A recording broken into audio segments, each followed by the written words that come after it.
এক ডেকজি খানা শুরু করছে দেখেন ফাইমে। তো আজকে আমরা বিরিয়ানি ফাঁকাইলাম, সবাই মিলে পার্টি করলাম। পার্টিতে কি কি করলাম আর কত টাকা উঠলো সম্পূর্ণ ব্লগটা দেখবেন, তাহলে বুঝতে পারবেন।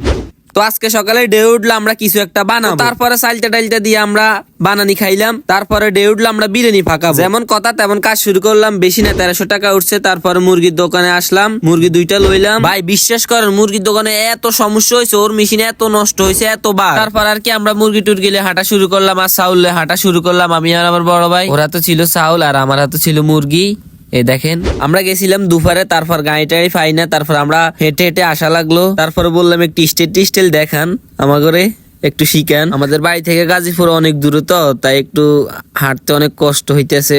তারপরে বাড়িতে আসতে না আসতে কুড়া কাটা শুরু করলাম। এই দেখেন মুরগি, দেখেন কুড়া কাটা শুরু করলাম। মহিলা মানুষ না থাকলে এত সহজে হইতো না। তারপর আমরা বাইরে থেকে ঘুরে আসি, দেখি মুরগি কুড়া শেষ, পেঁয়াজ রুন সব কুড়া শেষ, শুধু এখন রান্নার বাকি। তারপর আর কি রান্না ছড়াই দিলাম। এই দেখেন মোরগটা সে হয়েছে, এই দেখেন একটু খাই দেখলাম, অনেক মজা হয়েছিল। মোরগ 4 কেজি মোরগ, 2 কেজি বিরিয়ানির চাউল। আসলে মহিলা মানুষ না থাকলে এত সহজে সম্ভব হইতো না। তারপর আর কি কিছুক্ষণ পরে দেখি বিরিয়ানিও হয়ে গেছে।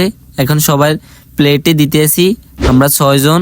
জিয়াদ ভাই দেখেন ভাগ করতে আছে, দেখেন একটু দুষ্টামি করলাম আমরা। তারপর আমরা খাওয়া শুরু করলাম। আর আমরা ভাবছিলাম রাতের 10টা বাজবে বিরিয়ানি রানতে রানতে, এখন দেখি সন্ধ্যা 7টা বাজে হয়ে গেছে। আর 3টা ফিনছে ফ্যান আর আমি ফিনছি লুঙ্গি। যে আমার মতন লুঙ্গি ফিনতে পছন্দ করেন অবশ্যই কমেন্টে বলে যাবেন। জিয়াদ ভাই দিতে দেরি হয়েছে কিন্তু খাইতে দেরি হয়নি। এই দেখেন আর ফাইম তো ডেকজি লয়ে বসে গেছে। এই দেখেন ডেকজি নিয়ে বসে গেছে।